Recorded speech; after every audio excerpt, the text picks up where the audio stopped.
What you see before you are two different things. One is an iceberg and the other is breads and threads, the finest handcrafted goods. While they may appear to be different, they each have one thing in common: there's more here than meets the eye.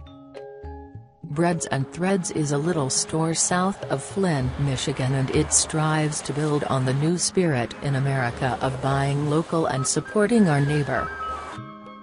Breads and Threads owner Linette grew up in Pontiac, Michigan with strong family ties in Puerto Rico. She is self-admittedly addicted to knitting.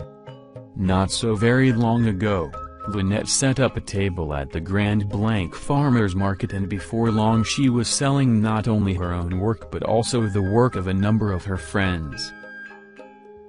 The community was so supportive of Linette that she felt she could afford to rent a brick-and-mortar establishment, and with the support of her fellow crafters, she committed and moved forward, and today, after several months in this location, finds she has a problem. She is keeping pace with a lot of great local product being made available, and even providing an outlet for single women on Flint's north side to sell their wares and earn an income. It's a win-win proposition all the way around, except for one thing: the street in front of Breads and Threads is for going someplace else, not arriving somewhere. Linette thinks she has a solution: raise $7,000 with Kickstarter and go to a sweet location in downtown Grand Blanc, Michigan, and plunk down the cash and buy a sweet deal of a contract that will allow her to move her brick-and-mortar store to a location directly across the street from the weekly Grand Blanc Farmers Market.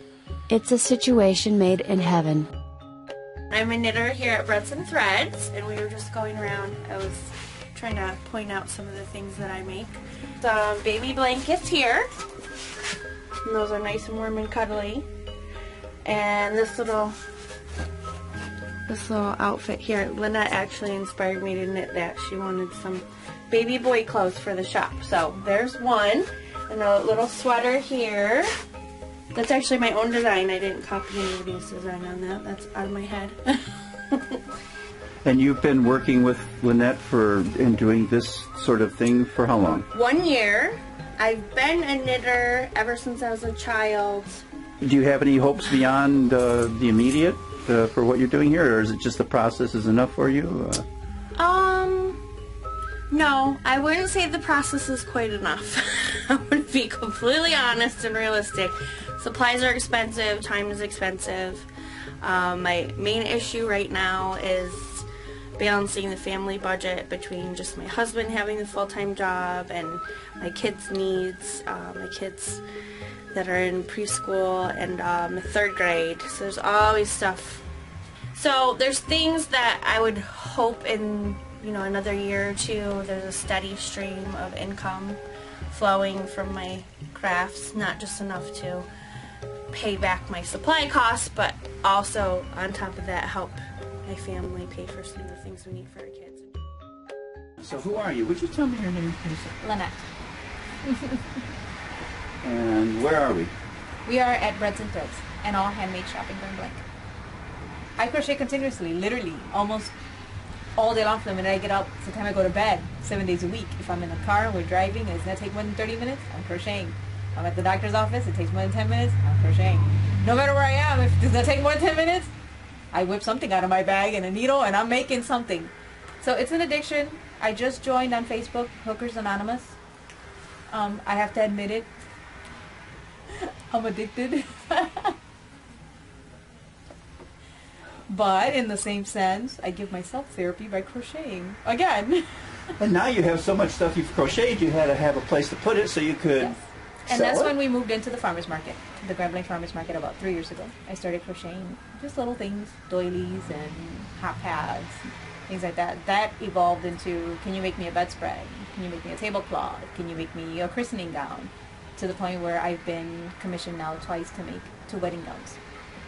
So it evolved a lot more than I thought it was going to evolve out of the farmer's market. But now we're in a brick and mortar spot.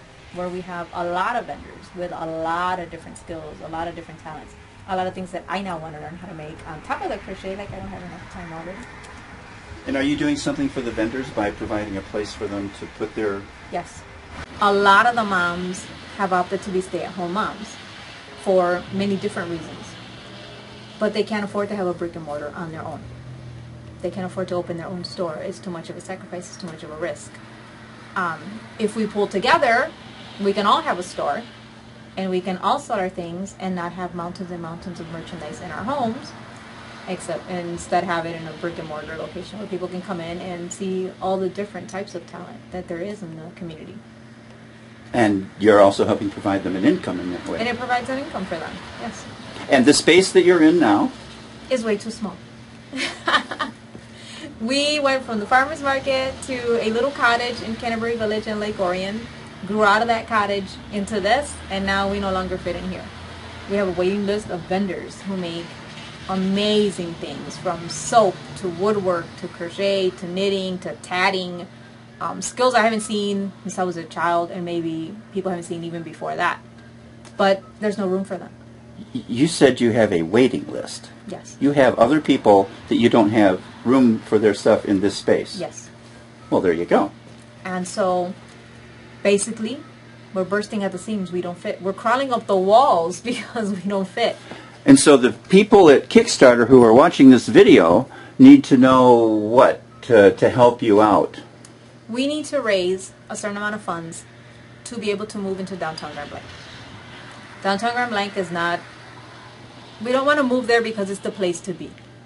We want to move there because, one, it's very close. The location we're looking at is literally kitty corner from our farmers market, which is where a lot of our vendors began.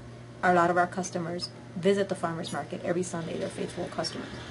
If we're kitty corner from them, they leave the farmers market, they come see their vendors. Because we're kind of like a little family. They go out on Sunday, they visit their vendors, they get to know you, they know all about you and your family, we know all about them, we know their likes, their dislikes, and they know ours. So that location is prime for that reason. Two, it'll bring a lot more traffic to the store for people who don't know what we're all about, for people who don't know that people still make things at home. And how much money do you hope to raise in this project? We're hoping to raise $7,000.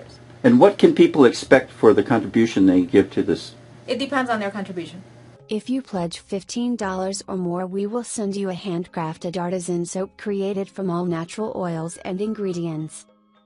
A pledge of $30 or more will earn a 1-hour person-to-person crochet lesson.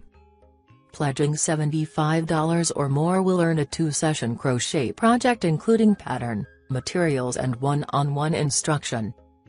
If you pledge $500 or more, we will send you a gift basket full of handcrafted items such as artisan soaps, fingerless gloves, doilies, washcloths, pottery, a scarf and an adorable amigurumi bear. Pledging more than $1,000 will earn the most coveted intricate lace hand-crocheted tablecloth. Made of fine non-mercerized cotton thread in a soft ecru, giving it that vintage look all of your guests will envy. Approximately 60 inches round in diameter. And you will also be benefiting not only people's pocketbooks, but because you work with the St. Luke's people in Flint who are serving a lot of women who, well, we're going to take a look at them now. Could you tell me a little bit about where the effort that you're in right now began? Sure, it began taking food and clothing out onto the street, and we learned the plight of women in Flint. Yes. And one day, in the middle of winter, someone approached and asked if we had any newborn baby clothes. And she was searching for clothes for a woman who had given birth alone the night before in the abandoned home next to her. So she was out begging for the clothes and the car seat that she needed. So that was really, that was the conception of the New Life Center, because we knew we needed to do something more for the women of Flint. And we began the whole New Life Center with the mission of helping at-risk women become self-sustainable. And in Flint there are so few jobs, we had to decide what we were going to do if we were going to keep that mission, and we felt comfortable keeping it. So We teach the women how to sew in a 3-year program of life change, which is a lost art in many places. And it really caught on, and it gives them great self-esteem to know that they can do this and people will buy it. And so being in a store like this is exposure for the center, but it's a huge boost of self-esteem for the women. And Jeanette's going to bring them to the stores to see where their things are, because they never dreamed that something like this could happen. And these are things that they made from the scraps of material, where from the leftover from the scrubs that they make, that we put into the hospitals, and that physicians buy our scrubs and medical gowns, and also laboratory coats for the physicians. So these are the extra merchandise that we can put in the stores so that St. Louis can make money. And we've been able to hire them full time. And that's just, they never ever dreamed that they could ever have a job. And these are women coming out of the shelter for battered women, and women coming out of rehab. So to give them this opportunity of having a job and helping them build their self-esteem and preparing them for life, that's helping them to better being able to face life.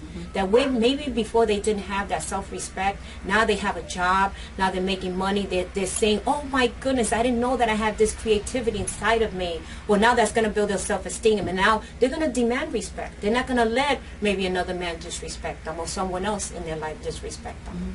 So the importance of Linette being able to move, and the Kickstarter people watching you, they should do this for so many reasons. And one of those many reasons are the things you've been talking about. Well, keep in mind that this is a non-profit organization. For us to have our merchandise in this store is a big plus. This is our community supporting St. Luke's for the wonderful things that we do. We also have a literacy program where we help students get their GED. So that's educating people. We're teaching people how to fish. We're not giving them the fish. Well, by the way, we're doing that too, because we do have a food pantry where we feed thousands of people per month. Every week we feed the homeless, we feed the people that are very needy. They come in, and I see women and children coming in to pick up their food. And if it wasn't for St. Luke's, they wouldn't probably have food or little turkey for Christmas. Right now, we're distributing Christmas gifts. These children wouldn't have Christmas gifts to open on Christmas Day. This whole week, we're distributing, these Christmas gifts and the food for Christmas. And many of the parents, as they come in with them, have said these are the only gifts these children will get for Christmas. Exactly. So it's critical for us to give as much as we can to make a Christmas a happy one, like we all deserve. So if Kickstarter will give Breads and Threads the opportunity of expanding to a bigger site, which is uptown Grand Blanc Road, which is a better situation, a better location, better parking, guess what? We'll get more people to notice Breads and Threads, and then we'll have more people from the community coming in to support the wonderful cause, not only of St. Luke's, but of all the other vendors in this store that are working hard. That for some people they think is a lost craft. We'll have the community come in and supporting all of the vendors of this store, and guess what? Keep the money in our community, because all the things that is made by St. Louis is made in Michigan. Support the people in your backyard. That's what we want. Absolutely. Won't you help her? She believes that $7,000 will secure the rent on the location for a few months in a small downtown area and afford her the opportunity for her and her compatriots to churn out the local goods that she is certain the public will buy. Look for her offerings on her Kickstarter page, Handmade on the Rise, and help kickstart another American success story, and at the same time give a boost to the campaign to buy local.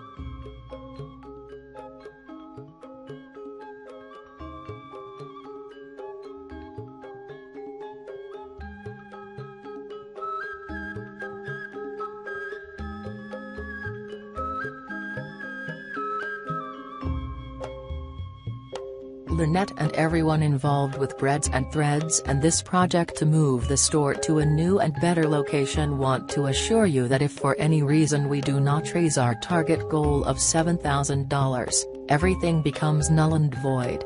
After the last day, your pledges will simply be deleted if we fall short. It will be as though nothing happened.